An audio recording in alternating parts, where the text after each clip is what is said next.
I think I gave you a pile of good ideas there. And remember, Cornelia, very important. I better take advantage of this right now. Check your negative spaces.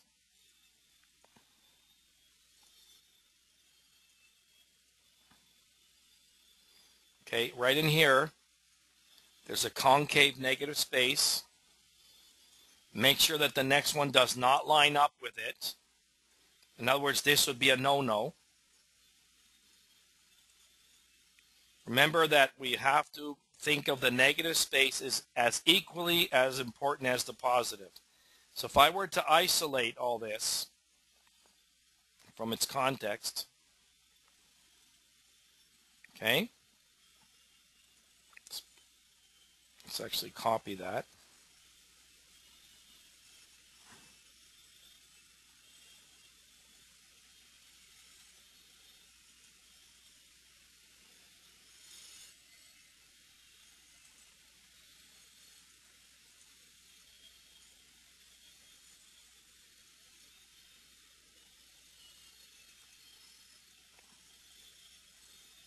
Oh, that's two.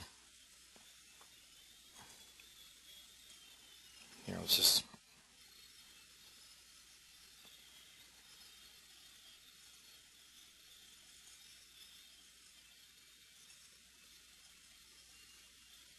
Okay, if I do that,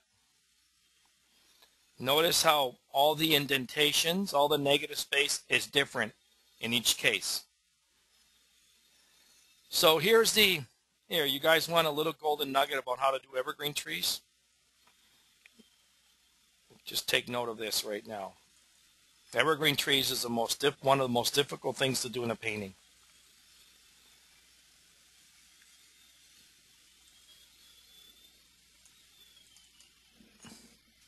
Ready? Okay, right there you can read that. When grouped together, avoid repeating the height of their tips. In other words, make sure that they don't line up. Let's take that other one as an example. Okay, so if I were to, let's say, take a ruler, these two line up, but let's say overall there's quite a variation of the lining up of their tips. So take that one to the bank.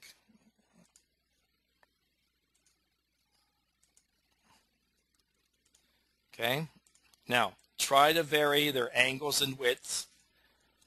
Also, some of them end up having more blunt tips. Others have sharper, more pointed tips. Think like a butter knife versus a steak knife. In other words, what's this? The width. Like if I were to think of evergreen trees as people. If I were to take a measuring tape, a belt size. Okay, let me use this here. This here is, let's see, he's a little bit overweight, so he's like a 42 pant size, right? This over here, well, he's been doing a lot of jogging in the morning. He's like a 34 belt size. This guy over here, well, he's pretty tall, but he's like a 40. He's in good shape. There's a little skinny one over here. Well, that's probably like a 32 belt size. See what I'm trying to get to here? In other words, if you were to take, I know that in nature, if I look at your photograph here, Cornelia, I know that in nature, if I were to take a measuring tape and measure these trees, chances are they're all going to be about the same belt size. That's because the seeds fall and they have the genetic code and the trees are growing and there's the same species. But it doesn't work in a painting to have that belt size exactly the same as this belt size. It doesn't work. It becomes boring and they become cloned. So the idea is that you have to purposely make an attempt to make an effort to vary all the belt sizes, of all the widths, the colors, and the heights. So in other words, here's the trick. We spoke about the width. You also need to make sure that the distance from here to here, and these sort of line up, but you got this one in the middle, so we're okay there. If I were to, put like the inches on a ruler, You'll notice that there's pretty much a variance between the distances. In nature, you don't have that necessarily.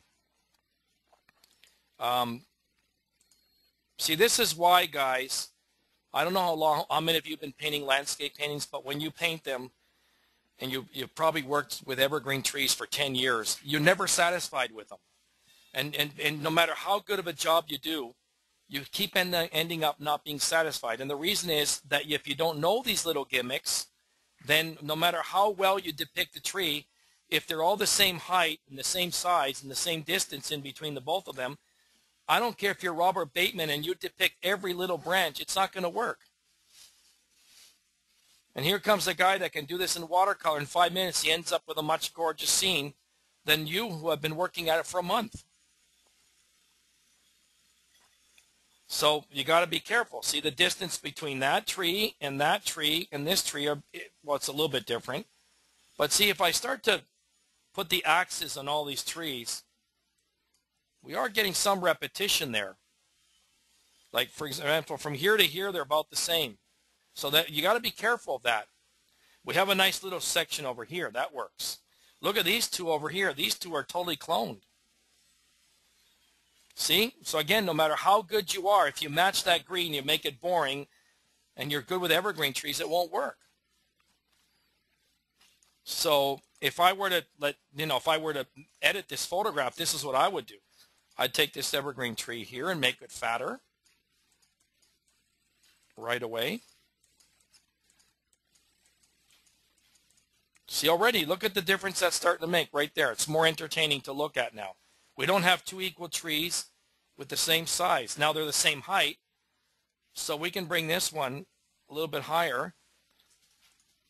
We can even make it skinnier. Look how right away, immediately, in no time, if you know this little trick that I'm teaching you, this technique, look how nice that starts to look. Isn't that fantastic?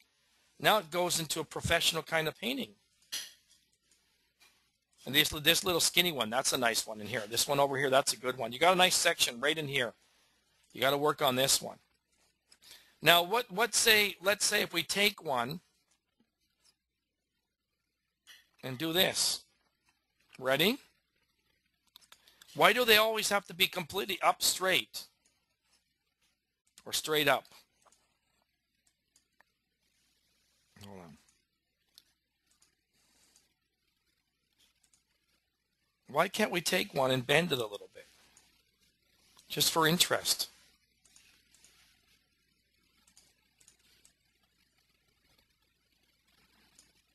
Now, I taught all this in class already, but to remember it all, that's another issue, right, Connie? But this is a good reminder. See, now that starts to create, now you don't have these every tree being straight with its axis.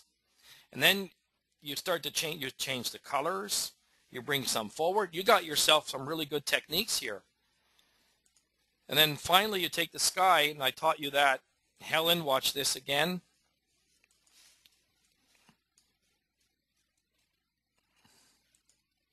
You take the sky here, you scum on the tips of them so it doesn't distract you. Those that, okay, let's say you do crop.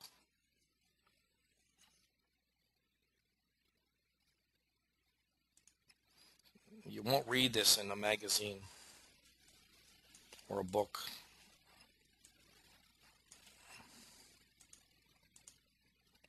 Okay, so we have some of the tips protrude that we're going to leave inside the painting, right? Okay, so the trick is you take the sky color, and I taught you that. Scumble on top of that to avoid the eye getting distracted. And that also helps to push them, makes them look more 3D because they're going up higher. See that? Look how that keeps the eye in the painting now when you do that. See? That's a real good trick. So there, Cornelia, you have some really good insight there now how to work this. And I sent you the demonstration photograph, the reference photo. You variegate the colors on your rock.